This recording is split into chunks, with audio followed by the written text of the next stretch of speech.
Penyampaian materi oleh Bapak Profesor Insinyur Rido Kresna Watimena MT PhD IPU, Dekan Fakultas Teknik Pertambangan dan Perminyakan FTTM Institut Teknologi Bandung, dengan judul Tambang dan Konstruksi Bawah Tanah untuk Masa Depan Kita. Kami persilakan.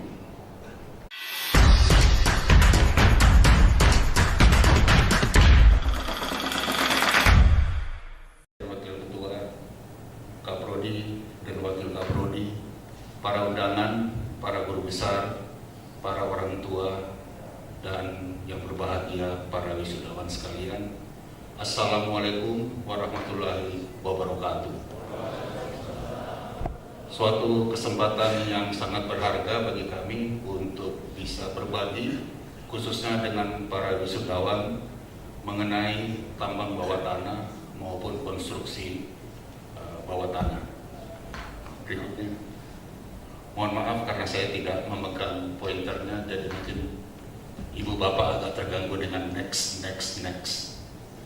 please. Ya, ibu bapak sekalian, kalau kita bicara tambang bawah tanah atau konstruksi bawah tanah, selamat datang Pak Jaim. Bukan sesuatu yang baru. Kalau kita baca sejarahnya, tambang bawah tanah tertua yang tercatat itu di Swaziland 45.000 tahun yang lalu, menambang hematit atau biji besi. Next.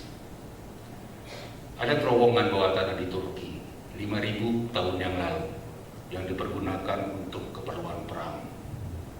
Please. Saluran air di Iran hampir 3.000 tahun yang lalu yang digunakan untuk pengairan untuk keperluan pertanian. Next please.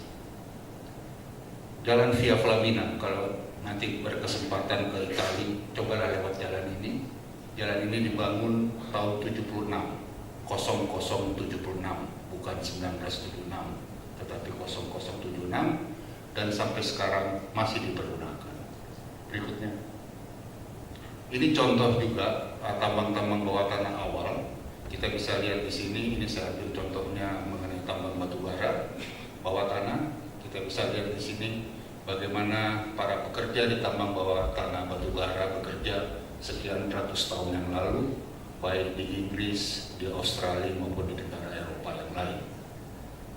Berikutnya, ini adalah di negeri kita tambang bawah tanah yang ada di Ombili tahun 1900-an awal, 1800 akhir, maupun tambang bawah tanah yang ada di Cikotok, yang mana sekarang kita semua tahu cadangan yang di Cikotok sudah lama habis. Sekalian saya pesan ibu bapak dicek buku IPS anak-anaknya, kalau masih dikatakan tambang bawah tanah Indonesia itu, tambang emas Indonesia ada di Cikotok, beritahu gurunya sudah tidak ada. Berikutnya, ini adalah terowongan-terowongan awal kalau kita bicara mengenai konstruksi bawah tanah. Mulai dari terowongan untuk kereta api, terowongan untuk pengairan, stasiun kereta api di bawah tanah, dan macam-macam. Kita bisa lihat di sini Bu Bapak sekalian, dibangunnya tahun 1800-an. Jadi sekitar 200 tahun yang lalu. Ini kebanyakan contohnya di Inggris. Orang-orang di Inggris sudah banyak membangun terowongan maupun stasiun bawah tanah. Dan gambar yang paling kiri bawah itu adalah terowongan yang dibangun tahun 1927 di Amerika untuk keperluan jalan raya. Jadi sekali lagi terowongan bukan barang baru. Berikutnya, ini yang di Indonesia umumnya adalah terowongan untuk kereta api, mulai dari terowongan hijau, terowongan lampegan, terowongan yang dekat Bandung misalnya terowongan Satak Saat. Kalau ibu bapak naik kereta yang reguler bukan yang bus, 30 menit dari Bandung menuju Jakarta, ibu dan bapak akan melalui terowongan Satak Saat. Terowongan itu dibangun tahun 1900-an. Berikutnya, kembali ke bisnis kita, tambang. Secara umum tambang sekarang di Indonesia masih menerapkan metode penambangan dengan tambang terbuka. Tambang terbuka, Ibu Bapak sekalian, saudara-saudara para wisudawan, kalau kita laksanakan tidak dengan baik, maka dia bisa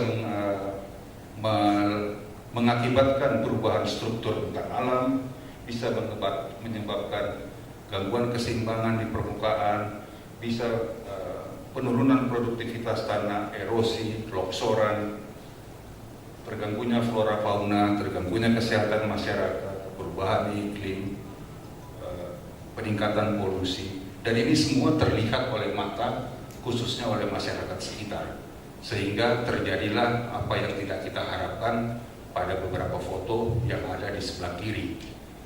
Masyarakat kemudian protes, tambang diblokir, produksi terganggu, dan seterusnya dan seterusnya. Semuanya karena diterapkannya tidak dengan secara baik. Berikutnya, pertanyaannya adalah mengapa kita menuju tambang bawah tanah? Deposit yang ada sekarang, kalau kita paksakan ditambang dengan tambang terbuka, maka tanah penutup yang harus kita pindahkan lebih banyak untuk mendapatkan jumlah deposit yang sama, sehingga biaya untuk menambangnya akan lebih besar, sedangkan pendapatannya masih tetap sama. Berikutnya, ada juga endapan bahan galian yang memang letaknya jauh di bawah permukaan, sehingga suka tidak suka, mau tidak mau, kita harus menambangnya dengan metode penambangan bawah tanah. Berikutnya, belum lagi undang-undang.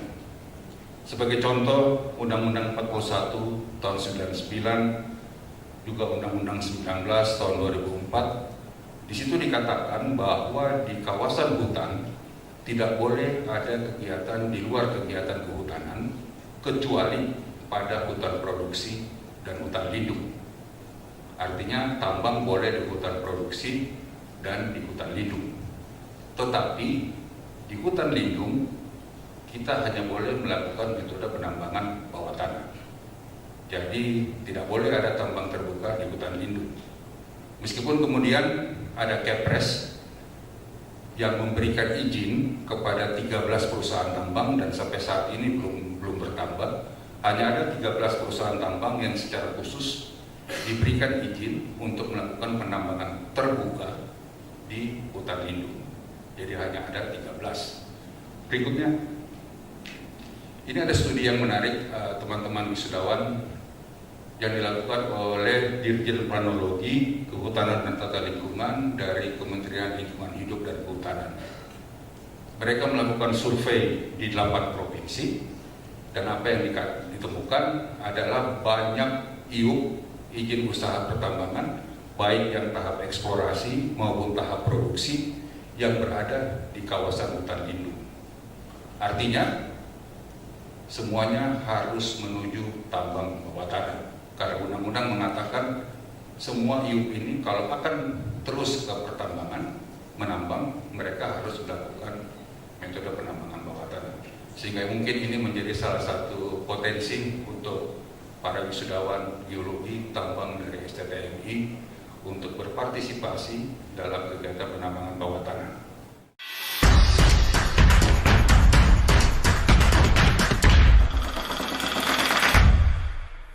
Berikutnya, ini beberapa contoh tambang bawah tanah yang ada di Indonesia. Ini adalah yang dilakukan di PT Freeport Indonesia. Ibu Bapak bisa lihat di situ bagaimana pembuatan terowongannya. Sebagai contoh, terowongan pada gambar yang di atas, biayanya, kalau saya boleh share di sini, adalah 300.000 US dollar per meter. Artinya 4,5 miliar rupiah per meter. Sebagai perbandingan, MRT Jakarta tahap 1 16 triliun untuk total 16 km Lebak Bulus ke Bundaran HI. Artinya 1 miliar per meter. Di Freeport mereka membuat terowongan yang biayanya 4,5 miliar per meter, 4,5 kali biaya MRT. Tapi itu yang harus dilakukan, meskipun tidak semua terowongannya seperti ini. dua gambar yang kiri, dua gambar yang bawah, saya mempunyai luxuries bisa mengunjungi tambang bawah tanah bersama anak saya. Berikutnya, ini adalah tambang bawah tanah emas yang ada di Nusa Halmahera Mineral di Ternate, juga tambang bawah tanah. Deposit yang ditambang adalah emas. Berikutnya, ini adalah contoh tambang bawah tanah batu bara yang ada di Kalimantan. Berikutnya, sekarang kalau kita mau masuk ke tambang bawah tanah ada beberapa tantangan. Misalnya saja diawali dengan metode yang harus kita pilih. Ada banyak metode penambangan, pemilihannya bergantung kepada geometri endapan, bergantung kepada distribusi kadar. Ini peran dari geologi untuk menentukan bagaimana distribusi kadar. Kemudian kekuatan contoh batuan, kekuatan massa batuannya, teknikal, ekonomi, sosial, politik maupun historis. Gambar yang sebelah kiri menunjukkan perbandingan beberapa metode penambangan bawah tanah. Ada yang sangat mahal sampai 20 sampai 70 dolar per ton, ada yang sangat murah hanya 1 sampai 2,5 dolar per ton. Tapi sekali lagi kita harus memilih metode penambangan mana yang paling cocok untuk kita terapkan di tambang kita. Berikutnya, tantangan yang berikutnya untuk tambang bawah tanah adalah kestabilan lubang-lubang bukaan. Teman-teman yang dari tambang mungkin ingat di kuliah mekanika batuan, kestabilan lubang bukaan sebenarnya penyebabnya hanya ada 4. Tegangan yang tinggi, batuan yang lemah, struktur geologi, dan adanya air. Jadi kalau itu kita bisa atasi, insya Allah lubang bukaan yang kita buat di bawah tanah akan dapat tetap stabil. Berikutnya, biayanya lumayan tinggi, mulai dari pembuatan lubangnya, ventilasinya, penerangannya, iluminasinya. Di bawah tanah gelap, di bawah tanah kita butuh udara segar. Itu semua menjadi tantangan kalau kita mau menerapkan metode penambangan bawah tanah. Berikutnya, tentu saja kita perlu inovasi dan teknologi. Bagaimana kita merencanakan tambang dengan baik? Beberapa tambang bawah tanah akan menghadapi batuan lemah. Kalau orang yang masuk di situ bahaya, sehingga diadakan peralatan remote control. Jadi operator berada di ruang di kantor sambil mengendalikan alat-alatnya yang ada di bawah tanah. Kemudian ada peledakan, pengeboran dan peledakan, ada sistem penyangga yang tadi sudah saya sampaikan bisa sangat mahal, maupun bagaimana kita dituntut untuk melakukan penggalian lubang bukaan secara cepat. Berikutnya, tadi tambang bawah tanah, sekarang konstruksi bawah tanah. Kalau kita lihat mengapa kita memilih mengkonstruksi bawah tanah, misalnya saja transportasi antar kota. Jika kita melakukannya di daerah yang pegunungan berkelok-kelok, kemungkinan longsor bisa sangat besar. Gambar yang di kanan menunjukkan jalan antara Tobuli dan Kaweali di Sulawesi Tengah, 3,4 km. Setiap hujan longsor, setiap hujan akan terjadi kemacetan seperti yang ditunjukkan pada gambar, sehingga telah dilakukan desain untuk menembus jalan itu dengan terowongan yang panjangnya hanya 650 meter. Jadi 3,4 kilo jalan bisa kita gantikan dengan terowongan yang sepanjang 650 meter. Gambar yang kiri bawah itu adalah terowongan kereta api di Notok, Jawa Tengah, untuk menggantikan terowongan yang lama. Berikutnya, terowongan kalau kita pakai di dalam kota tidak akan mengganggu arsitektur kota. Kita bisa mengatasi terjadinya intersection sejalan. Tadi dalam perjalanan ke sini saya sempat terhenti di Jalan Merdeka, kereta lewat, kami harus berhenti sekitar 5-6 menit. Seandainya itu terowongan bawah tanah kan kita bisa langsung, tapi mungkin sudah terlambat untuk Bandung. Fasilitas publik bawah tanah juga bisa kita lakukan di bawah tanah. Berikutnya, pemanfaatan ruang bawah tanah. Gambar yang sebelah kiri adalah kompleks pertokoan di Montreal.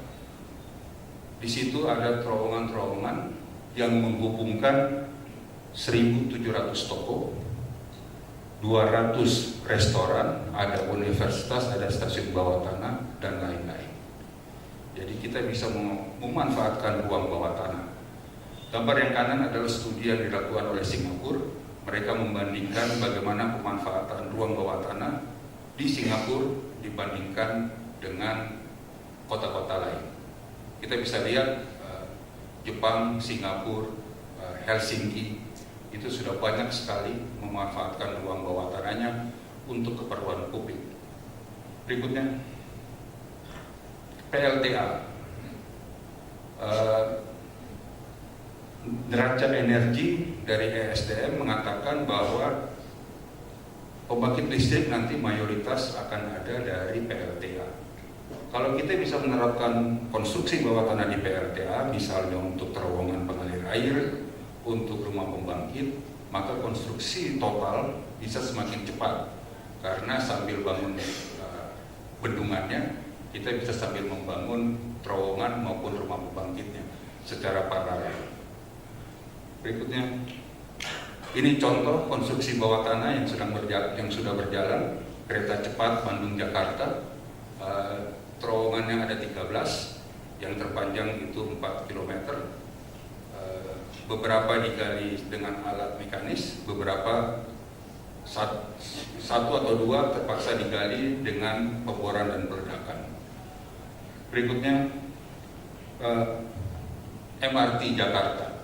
Saat ini MRT Jakarta baru menyelesaikan jalur utara selatan 16 kilo dari Lebak Bulus sampai Bundaran HI. Sedang dalam konstruksi dari Bundaran HI ke kota, semuanya akan mempunyai stasiun di bawah tanah, tidak ada lagi rel di permukaan, semuanya akan masuk ke bawah tanah. Dan berikutnya nanti akan dilanjutkan dengan tahap berikutnya yang berarah barat timur, dari Cikarang sampai Balaraja. Itu jauh lebih panjang, sekitar 80 km.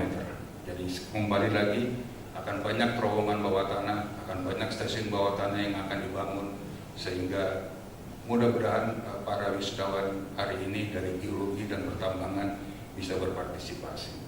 Berikutnya, ini beberapa contoh terowongan yang ada di Indonesia. Yang kiri adalah terowongan di Sumdawu, terowongan kembar jalan tol pertama di negeri ini. Yang kanan adalah terowongan di Nanjung untuk mengelakkan air, memindahkan air pada saat terjadi potensi banjir. Berikutnya, tantangannya adalah bagaimana kita bisa memahami perilaku batuannya, bagaimana kita bisa membedakan bahwa tanah dan batu berbeda. Terowongan dangkal kita akan menggalinya di tanah, tetapi terowongan dalam kita akan menggalinya di batu. Kemudian ini beberapa literatur yang bisa saat ini tersedia. Berikutnya, jumlah konsultan, jumlah kontraktor yang khusus bawah tanah di negeri ini masih terbatas. Itu juga merupakan tantangan tersendiri. Kemudian metode dan peralatan untuk penggalian kita juga perlu memikirkan, termasuk metode pemantauan pada saat konstruksi. Gambar yang bawah, suatu saat saya mengharapkan yang menjelaskan ke presiden, yang menjelaskan ke menteri adalah orang-orang kita, bukan lagi beliau-beliau. Kalau Anda bisa lihat gambarnya, the picture tells itself. Dari mana mereka berasal.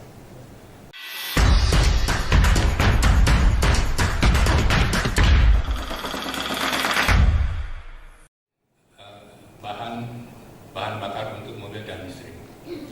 Yang kedua, yang terakhir adalah batu bara juga bisa untuk sebagai pengganti anoda daripada baterai litium. Jadi di beberapa negara sudah dilakukan penelitian itu mengenai penggunaan batu bara lignit, batu bara bituminus untuk anoda baterai litium. Sebenarnya Indonesia ini tidak mempunyai litium. Kita tidak, sedikit sekali. Sehingga diperlukan beberapa material untuk bisa mendukung pembentukan baterai lithium. Salah satunya itu adalah nikel batu bara. Mengapa sekarang Indonesia akan mengembangkan dari negara industri penghasil baterai yang terbesar ini? Karena kita punya nikel, tidak punya lithium, tidak menjadi masalah. Batu bara kita juga banyak, sehingga untuk nanti anoda daripada baterai lithium kita bisa konversi dari batu bara dan nikel. Itulah kelebihan daripada posisi Indonesia secara geologis tadi, melimpahnya sumber daya alam yang perlu kita manfaatkan sebesar-besarnya dan seoptimal mungkin. Itulah mungkin yang bisa saya sampaikan dalam kesempatan ini.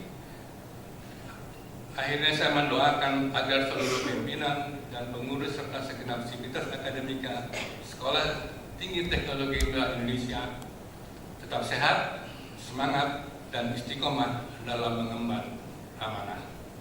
Akhirul kalam, semoga Allah Subhanahu wa Ta'ala senantiasa melimpahkan inayahnya dan meridhoi semua ikhtiar yang kita lakukan, sehingga dapat melewati masa-masa yang sulit 3 tahun pandemi COVID dan dapat membangun kembali Indonesia menjadi lebih baik. Terima kasih. Wallahu muwaffiq illa aqwamit thoriq. Wassalamualaikum warahmatullahi wabarakatuh.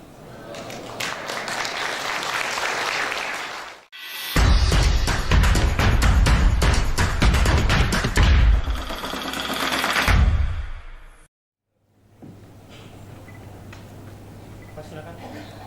Sudah ke tengah dikit, Bapak.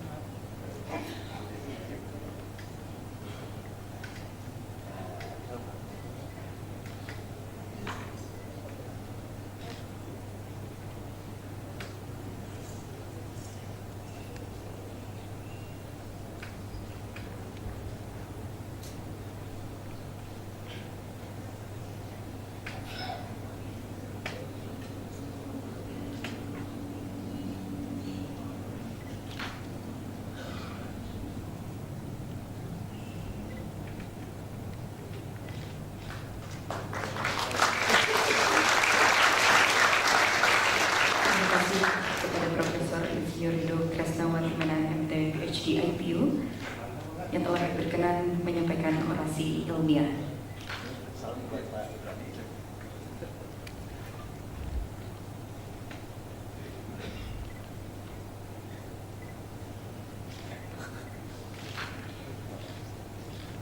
Dan kami ucapkan terima kasih kepada Profesor Dr. Insinyur Ahmad Ilham dari MSI yang telah berkenan menyampaikan orasi ilmiah pada wisuda sarjana tahun 2023. Menyanyikan Mars Sekolah Tinggi Teknik Mineral Indonesia. Indonesia.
Nivaldo Isai Mili ST dengan nilai indeks prestasi 3,17.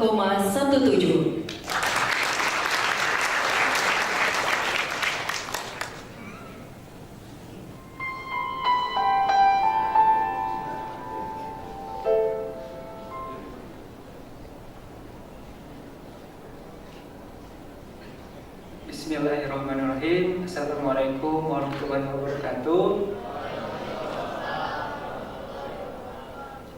Terima kasih Bapak Ibu dosen yang terhormat yang telah membimbing kami. Terima kasih pembimbing saya Pak Yan Rizal dan Pak Otong. Terima kasih orang tua saya yang telah hadir. Terima kasih istriku tercinta. Terima kasih Ibu Bapak mertua.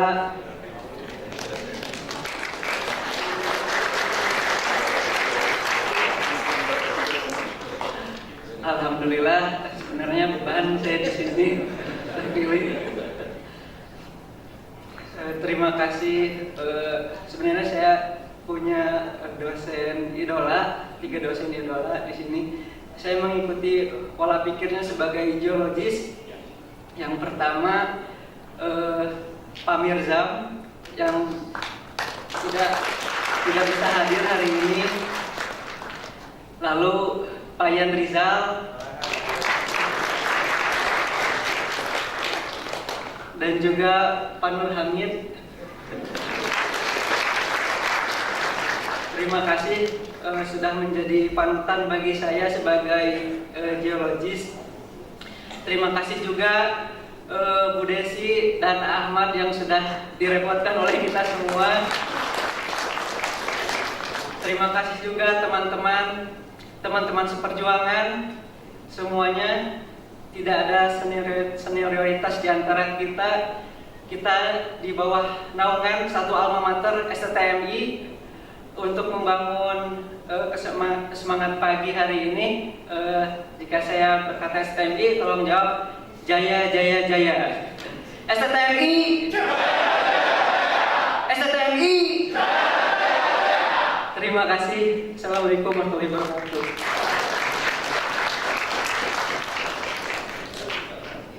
Oke, baik, terima kasih. Assalamualaikum warahmatullahi wabarakatuh. Shalom. Saya Nivaldo Isai Mili mengucapkan banyak terima kasih pada bapak-bapak dosen semuanya, terutama pembimbing saya ini menyebut nama Bapak Awam Suhadi. Terima kasih banyak Pak Toton, terima kasih banyak untuk edukasi ilmu yang diberikan. Semoga menjadi bekal buat saya dan menjadi berkat buat Bapak dosen. Sehat-sehat selalu. Kiranya Tuhan yang mempunyai berkat melimpahkan kepada Bapak dosen semua sekalian. Teman-teman seperjuangan, terima kasih untuk semuanya. Mama dan Bapak yang ada di sini, terima kasih. Ya, semua yang ada di sini, saya punya keluarga. Hanya saya berganti dan diberikan berkat selalu. Semuanya, terima kasih. Selamat siang.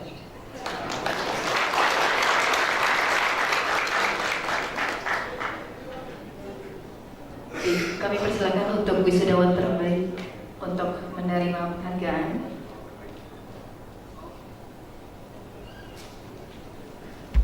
Dan untuk didokumentasikan, kami persilakan untuk mahasiswa lulusan terbaik untuk memberikan bunga kepada dosen yang terbaik.